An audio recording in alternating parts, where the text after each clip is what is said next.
Bonjour à tous, bienvenue dans cette nouvelle vidéo. Alors malgré le fait que effectivement je commence à faire beaucoup de choses un petit peu à droite à gauche, j'ai quand même l'occasion de jouer et de maîtriser, et ça c'est quand même plutôt cool. J'ai la chance d'avoir commencé une nouvelle série de scénarios sur Delta Green euh, en présentiel, aussi étonnant que ça soit, enfin que ce soit possible. J'ai réussi à monter une table en fait, c'est assez rigolo dans un club qui est pas très loin de chez moi. Et du coup, je suis en quinzaine sur un bouquin qui s'appelle, je dois l'avoir là, c'est God's Hunt. Donc en gros, c'est quatre scénarios qui sont légèrement liés à God's Teeth, donc la grosse campagne Delta Green Cracra de Caleb Stokes qui vous entraîne sur des événements très très glauques concernant des enfants, des orphelinats, pour ensuite vous amener sur une, une phase très pessimiste et où toute l'horreur consiste, enfin où toute l'horreur se résume au fait que les joueurs n'ont pas de libre arbitre et sont condamnés à faire des choses qu'ils voudraient pas. Et donc, en partant du postulat qu'il y a eu un orphelinat qui a été libéré par des agents de Delta Green il y a maintenant plus de 20 ans, on suit le parcours de certains des enfants qui sont pas liés à Gods, enfin qui sont sortis de cet orphelinat-là et qui ont un contact avec le surnaturel d'une manière ou d'une autre. Donc ça c'est vraiment hyper fin, hyper léger comme lien. Hein. C'est pas donc c'est des scénarios qui peuvent se jouer complètement indépendamment. Ils vous donnent des petites notules si vous souhaitez les jouer dans le cadre de God's Teeth. Mais ce n'est pas mon cas. Et je me voyais vraiment pas jouer, arriver dans un club, le bouche en fleur, et dire « En fait, ça vous dirait de jouer à un jeu où il y a des maltraitances d'enfants ?» C'était pas trop le délire, je pense. Donc, j'ai fait un scénario, le premier du bouquin, je vais faire les quatre. Le scénario s'appelle God's Eye, donc l'œil divin, l'œil de Dieu. Et ça marche un peu comme ça. C'est-à-dire que Delta Green arrive à Reno, on envoie les agents, et on leur montre une vidéo YouTube qui a été prise et capturée automatiquement par un téléphone dans une rue d'une banlieue à Sparks, donc au nord de Reno. On voit une jeune fille qui est dans sa voiture, qui dit « Je devrais être aux bonnes coordonnées ». Elle sort de sa voiture, elle va dans la rue, elle lève la tête, elle se retourne à sa caméra, et qui est dans la voiture, et elle disparaît. Et du coup, Delta Green vous dit, bon bah écoutez les cocos, on sait que la vidéo n'a pas été photoshopée, il faut impérativement que vous alliez voir et vous découvriez pourquoi cette personne a disparu, et faire en sorte qu'il n'y ait pas d'autres disparitions dans Reno. Il y a un autre point évidemment qui fait tiquer Delta Green, qui dit c'est bizarre, Reno en général il y a 50 morts par an, 50 assassinats, pour une ville américaine de taille notable c'est quand même pas mal, et il s'aperçoit que depuis une semaine, il y a eu 3 meurtres extrêmement violents, et il y a au moins un des meurtres le premier qui laisse à penser qu'il y a des symboles occultes qui ont fait tiquer Delta Green. Donc vous avez la double mission de lier ces deux éléments, à savoir d'un côté la disparition de la jeune fille, et de l'autre les meurtres et pourquoi ils sont ritualisés. Delta Green a un intérêt évidemment très important pour cette mission, puisqu'en fait la jeune fille était une ingénieure qui travaillait pour une entreprise de drones, qui s'appelle Persistent Vigil, donc qui était en fait faite par un ancien colonel américain qui est parti de l'Air Force et qui est passé dans le domaine privé, qui utilise des drones, donc c'est très très bien expliqué dans le bouquin, bon c'est en anglais, sur la technologie drone qui est utilisée, qui est privatisée et après vendue à la police. Pour en fait, vous avez un drone qui a une vidéo de je sais pas combien de millions de pixels, qui peut zoomer, utiliser l'IA pour déterminer, en fait, reconnaître des patterns au sol, donc notamment un vol, une attaque, et j'en passe et des meilleurs. Et l'idée, c'est que ces drones-là donc, sont lancés depuis une base de l'US Air Force qui est à 300 km dans le désert. Ils passent au-dessus de la ville, et ils sont utilisés pour l'instant gratuitement par la police de Reno, en contrat avec Persistent Vigil, qui n'a qu'une envie, en fait, c'est de pouvoir le vendre et se faire un paquet de fric.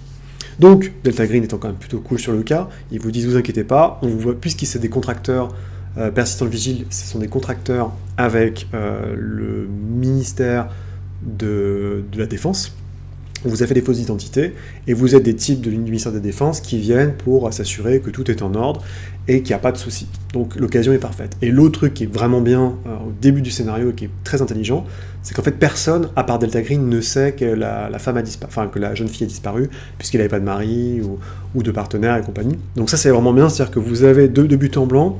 Pour le scénario, pour vous faciliter la tâche, vous avez une fausse identité qui est super utile, puisqu'elle vous permet d'investiguer Persistent Vigil, dans lequel Delta Green a des billes. Et deuxièmement, vous avez toujours cette bombe que vous pouvez balancer à n'importe qui pour dire, bah, en fait, elle a disparu et il faut vous nous aider à la retrouver. Donc le scénario, concrètement, se situe sur plusieurs gammes, qui va être de comprendre pourquoi la jeune fille a disparu, c'est quoi le rapport avec les drones, et éventuellement c'est quoi le rapport avec les meurtres. Donc je vous fais en fait de manière un peu comme découvrent les joueurs se rendent souvent à Persistent Vigil. Le PDG, l'ancien général évidemment, est très au taquet, il a surtout qu'une seule envie, c'est que les mecs se cassent, en gros, parce que vous êtes comme des inspecteurs concrètement pour vérifier que le job est fait. Donc il faut marcher un petit peu sur des œufs parce qu'ils peuvent se renseigner sur vous, mais d'un autre côté vous avez un tel pouvoir de nuisance que ça les rend très au taquet. Parmi les joueurs, donc moi j'ai un agent du FBI qui n'avait jamais joué à Cthulhu d'ailleurs, le joueur. Sinon j'ai 2 vieux routards de Cthulhu, donc il y en a un, il adore Cthulhu, il joue un ingénieur hacker, façon Mr. Robot. Un troisième qui jouait un mec des forces spéciales, qui lui est un vieux roublard, un peu l'archétype, disons, de beaucoup de rôlistes, à savoir... on a les gamins, on arrête, mais quand on était étudiant, on a fait tout RuneQuest, on a fait les masques, machin, et on revient et on veut s'y remettre, et c'est reparti du feu de Dieu. Et le quatrième qui jouait à pas mal de trucs différents. Le quatrième jouait un anthropologue, un prof d'université, quoi. Et donc ils arrivent un peu, donc le mec du FBI justement a pu tout de suite caler les choses pendant que l'informaticien essaie de hacker ou de suivre à distance. Donc il y a eu beaucoup de jets d'informatique, malgré ces 60% d'informatique, il en a foiré beaucoup de jets. Il y a eu une division qui a été assez maligne tout rapidement, c'est-à-dire que d'un côté il y en a qui allaient enquêter sur l'appartement de la jeune fille, retrouver sa voiture, son téléphone, et les autres restaient à Persistent Vigil. La conclusion est la même, en fait ils ont réussi en interrogeant les collègues, notamment il y a un pilote de drone, qui pilote les drones en fait, enfin qui pilote un avion avec les drones quand ils déconnent, sont arrivés à plusieurs conclusions et en regardant surtout le code informatique. En fait, ils se sont aperçus qu'il y a des bugs qui arrivaient fréquemment au niveau du code, que le code avait été en partie utilisé sur une V1 qui était très antérieure. En gros, le colonel avait volé du code d'un de ses anciens sous-fifres pour aller vite. Et il y a des bugs V1, des bugs V2. Les bugs V2, bon bah ça arrive, c'est des trucs qui pètent, c'est normal. Par contre, les bugs V1, mystérieusement, ça a provoqué des bugs visuels, ils s'étaient stockés dans un fichier Excel. Et c'était la jeune fille qui a disparu, qui était tombée dessus. Et les gens de Delta Green, en regardant les bugs, ont commencé à flipper, parce que alors le gros avantage, c'est qu'avant les bugs, il y a à peu près 3 heures de vidéo et 3 heures après. Et donc à chaque fois, ils ont vu que le drone pouvait suivre les lieux des meurtres, c'est-à-dire qu'à chaque fois, le premier meurtre c'était un pauvre gars, un technicien de surface, un janitor qui allait nettoyer un stade, qui remplaçait un de ses potes, au début de la nuit il s'est fait massacrer par les gars, enfin c'est horrible, ils l'ont tailladé dans tous les morceaux, donc ça vous le voyez, mais vous voyez aussi comment arrivent les tueurs, comment ils partent. Le deuxième c'est un ancien journaliste, en fait on apprend son identité plus tard, mais c'est un ancien journaliste mexicain qui étudiait les cartels, qui s'est planqué aux États-Unis, en fait ils l'ont cramé dans des pneus. Et le troisième, c'est une pauvre fille qui tenait la caisse du casino. Ils sont arrivés, ils l'ont braqué, ils ont juste piqué le fric et ils sont barrés, puis ils l'ont tué dans un parking. Et l'idée, c'est qu'à chaque fois, les tueurs faisaient coucou à la caméra. En gros, ils faisaient coucou au drone au-dessus. Le pilote, par l'enquête, a réussi à déterminer qu'en fait les drones ont été salement amochés, et donc que la base de l'US Air Force dit à Persistent Vigil, vous avez fait de la merde, on va pas réparer ça, et que Persistent Vigil dit non, les drones étaient nickel, ils sont juste passés au-dessus de Reno. Et donc, vous l'avez sûrement deviné, le fin mot de l'histoire, c'est que quand il y a un meurtre, plus ou moins selon des facteurs, le drone disparaît et va dans une autre dimension où il se retrouve sur YouGoth, il se retrouve une fois, alors les bugs ça dépend en fait, vous avez 3-4 qui vous sont donnés, ils se retrouvent dans une dimension, la Hellraiser, où il y a de la chair sur des kilomètres, et il y a un des bugs, donc le bug quand la jeune fille, donc il y a des bugs qui sont liés au meurtre, donc il y a 3 bugs qui sont liés au meurtre, qui ont été faits, et il y a un bug qui est lié à la disparition de la jeune fille. Et quand vous regardez le bug qui est lié à la disparition de la jeune fille, vous voyez grosso modo le plateau de Leng, complètement dévasté, rocailleux, il y a une immense structure façon pyramide, Ziggurat, et au pied de la Ziggurat, quand il zoome, il voit qu'il y a le cadavre desséché de la fille, alors que l'horodatage indique qu'il n'y a que 2 secondes qui sont passées, et c'est marqué Ede Manor, enfin, je sais plus si c'était Ede Manor Road, enfin, une adresse, quoi. Et donc, ça veut dire qu'une seule chose, c'est que le drone a réussi, en fait, la fille s'est téléportée par l'intermédiaire du drone, il y a une sorte de rituel qui a été accompli, elle s'est retrouvée là-bas, et elle a quand même eu, même si elle est morte de fatigue, de faim et compagnie, elle a eu la présence d'esprit de dire « attention, il y a d'autres cibles ». En étudiant le téléphone, en étudiant les informations chez elle, vous pouvez aussi déterminer qu'en fait, elle avait commencé à établir une algorithmie et une sorte de lien dans ce qui se faisait, c'est-à-dire Elle a compris que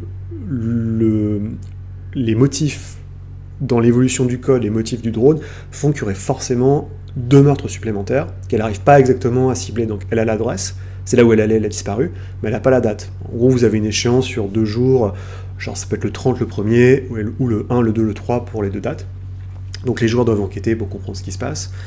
Et le final, en fait, c'est que le concepteur originel du code, qui était un des enfants de Cornelius House, donc l'un des enfants qui s'est fait torturer il y a très très longtemps par un culte de Shub-Niggurath, a voulu rétablir une connexion avec Dieu, donc parce qu'il était, bon, je passe les détails, mais en gros il y a une sorte de divinité de la chasse qui aidait les enfants quand ils étaient mutiques, mais quand ils ont retrouvé l'usage à la parole, cette connexion a disparu, donc lui il a cherché à retrouver une connexion. Il est devenu au début, il était développeur pour la technologie des drones, c'est là où en gros le général lui a piqué son code, mais il y avait toujours des accès, des backdoors dans le code, et il est devenu linguiste. En devenant linguiste, il a pu chercher, évidemment il est tombé sur le classique, un vieux manuscrit pré-musulman, je crois que c'est du farsi, je sais plus si c'est du perse ou autre, où c'était marqué la connexion avec Dieu, où en gros il faut pour communiquer avec Dieu, qui est en fait Yog-Sothoth, mais ça il le sait pas, il faut juste avoir un témoin dans le ciel, le témoin dans le ciel voit le prêtre accomplir le rituel, et au bout de 5 meurtres, le prêtre peut rencontrer Dieu, sauf que pas de bol, en fait si ça se passe vraiment, s'il y a 5 mecs qui meurent à cause du rituel, et je parle de meurtre, je parle pas de disparition, effectivement, le méchant, donc Andrew Cooper, se retrouve téléporté avec Yog-Sothoth et bon, il est mort, quoi. En fait, c'est fini pour lui. Donc, il n'y a pas de gagnant. Et donc, vos joueurs, le problème, alors le truc, c'est que donc Andrew Cooper, qui a été impressionné par la jeune fille qui a disparu, parce qu'elle a réussi à retrouver son code, son email dans le code, lui a envoyé un email, et dans l'email, il a juste mis des espèces de symboles bizarres, mais qui ont aidé la jeune fille à comprendre ce qui se passait. Et c'est là le truc terrible du scénar, c'est que donc vos joueurs commencent à enquêter, donc ils commencent à comprendre, ils disent, ok, il y a des morts, les morts sont ritualistiques, il y a peut-être un lien avec un vieux livre. Et quand ils commencent à faire des jets de maths, quand ils commencent à faire des jets d'informatique et des jets d'intelligence, alors le must du scénar pour moi, c'est qu'à un moment ils ont retrouvé un container qui était utilisé par les tueurs, qui sont en fait des membres des cartels, parce que le Andrew Cooper, donc le grand méchant, puisqu'il a des backdoors dans les drones et compagnie, il a contacté les cartels, il a dit je peux vous donner exactement les horaires de passage des douaniers, et en échange vous me laissez des mecs pour que vous allez accomplir des meurtres pour moi, en suivant un truc ritualistique. Donc les cartels ont accepté, et donc il y a une unité de cartel qui est activée, des assassins, des sicarios, de ce côté, c'est eux qui accomplissent les meurtres, mais évidemment plus ça avance, moins ils en ont rien à foutre, et donc ils commencent juste à trancher les mecs sans vraiment suivre les indications. Et donc ils trouvent un container où les mecs avaient planqué une voiture pour se barrer ou pour revenir, et dans le container qui appartenait à Andrew Cooper, le mec avait mis tous les éléments, les connexions, avec des photos, pour aider en fait les tueurs, mais c'est du jargon, enfin, très compliqué, eux ils s'en foutent, ils voulaient juste une adresse, une personne, une heure et les buter. Et en fait, à ce moment-là, vos joueurs ils disent « Ah, c'est quand même bizarre et tout, il faut qu'on comprenne ce que ça veut dire ». Et là, ils font un jet d'intelligence. Et s'ils réussissent le jet d'intelligence, c'est un des moments, c'est pas le seul, hein, c'est un moment au scénario où ils peuvent comprendre le pattern. Donc ils peuvent comprendre qu'en fait, si le drone reconnaît un meurtre, ou si le drone reconnaît un prêtre, donc quelqu'un qui a compris le rituel, ou qui a compris les connexions qui s'établissent, et que le prêtre ou la personne est visible par le drone, eh ben, elle disparaît. Et elle se retrouve au plateau de langue ou je sais pas où. Donc ça crée un nouveau bug. Et là, en fait, quand vos joueurs sont dans le container, et qu'ils comprennent ça, et moi j'ai eu 2 joueurs en fait qui ont compris le pattern, qui ont essayé de comprendre et qui ont compris ce qui se passait, et ils sont là, ils font putain, qu'est-ce qu'on fait, parce que si on sort, on disparaît. Donc ça a été très très très rigolo, parce que le scénario vous conseille, il y a un site qui existe, vraiment, qui a été mis en place pour comment survivre au drone, et c'est un vrai truc, hein. Vous pouvez chercher le guide de survie du drone, c'est un PDF qui a été traduit en toutes les langues du monde sur comment se protéger des drones. Et donc je leur ai dit, il y a un site, allez voir. Et du coup, en gros, l'idée, c'est le jeu vous dit, s'ils suivent plus de recommandations, ils sont safe. S'ils s'en suivent qu'une, il y a un jet de chance, et s'ils le ratent, ils disparaissent. Donc, il y a eu deux priorités, en fait, avant même de trouver les tueurs, de mettre une planque pour suivre, en fait, potentiellement les 2 personnes qui vont se faire tuer ensuite. Ils ont dit, bon, ok, ceux qui n'ont pas compris le pattern, vous sortez, vous allez au Walmart et vous nous achetez des couvertures de survie. et on va couper nos téléphones, enfin et des surfaces réfléchissantes. Donc faut imaginer les gars après qu'ils sortent, comme dans Better Call Saul, le frère de Saul Goodman, donc ils avaient des couvertures de survie sur leur tête, ils avaient coupé tout leur téléphone et ils avaient des miroirs en fait qui pointaient pour éviter de se faire choper par le drone, quoi. Donc c'était très très rigolo, enfin ça a été un gros moment de n'importe quoi. Et pendant ce temps-là, les deux autres qui n'avaient pas lu, justement la chance qu'ils ont eue, c'est que les mecs avaient été voir le Persistent Vigie, donc la boîte de drone, qui n'avait pas compris le pattern. Enfin non, il y en avait un qui avait compris le pattern, l'autre pas. Donc il s'est ramené avec c'était de nuit, il s'est ramené avec toute sa doudoune, son truc, sa couverture de survie, sa couverture de cosmonaute. Et ils arrivent donc il retourne à Persistent Vigile. Il est avec sa doudoune et tout, puis en fait, jusqu'au pas de la porte, il retire tout après pour se mettre en costard cravate, classe, parce que sinon ça poserait quelques questions. Et là, l'agent du FBI était très très malin, il a dit doigt suivant, il a dit écoutez, c'est simple, vous êtes un contracteur, vous avez des bugs dont vous ne nous avez pas parlé, vous avez caché des choses, parce qu'en plus ce qu'ils ont découvert, c'est que sur le téléphone de la fille qui avait disparu, elle était en contact avec la police, c'est un whistleblower en fait, donc elle avait des contacts dans la police de Reno pour leur dire que peut-être l'entreprise leur cachait des choses. Ce qui fait qu'en gros, vous avez une arme dans le jeu, c'est que vous pouvez très bien aller voir la police et dire « Au fait, machine a disparu ». Immédiatement, le flic en charge de l'opération va se dire « En fait, elle a été butée ou enlevée par les mecs de la boîte », et donc ils arrivent et ils ferment tout. Donc c'est très violent comme bouton, mais ça peut être possible. Et donc le joueur, il arrive et dit « C'est simple, vous mettez tous les drones au sol.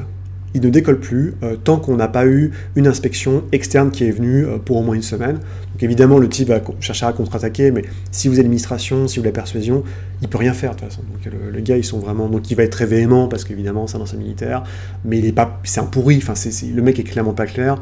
Il a caché des bugs sous le tapis, il a caché plein de trucs sous le tapis. Et si au pire du pire, vous pouvez sortir l'arme nucléaire en disant en fait votre ingénieur principal a disparu, c'est peut-être lié à ce que vous faites ici. Donc il y aura une enquête interne et donc au moins les drones sont restés au sol. Et comme ça, ils étaient safe. S'en est suivi, donc ils ont fait une planque devant la maison de l'une des victimes. Ils n'ont pas eu trop à attendre puisque c'était au milieu de la nuit. Donc là, ça a été cauchemardesque. En gros, parce qu'il y en avait un qui savait vraiment se battre, le force spécial, et les autres, l'anthropologue, il s'est retrouvé à courir à droite à gauche. À un moment, il s'est retrouvé face à un des mecs. Ils avaient acheté un fusil, évidemment, ils ont acheté des fusils avec leur propre nom, ce qui n'était pas une très bonne idée. Et donc c'est dans la rue, c'est un pavillon résidentiel, il y a des bagnoles des deux côtés. Donc il commence à y avoir un gunfight où les mecs se tirent dessus, parce que forcément les mecs des cartels sont défoncés aux méthamphétamines et puis ils ont des Uzi, des machins. Donc ça commence à tirer partout. Les jets de violence sont ratés, donc il y en a qui pètent des plombs, il y en a d'autres qui deviennent immuniser la violence, forcément sur le coup. Et l'anthropologue, c'est très marrant, il est avec son fusil à pompe de chasse.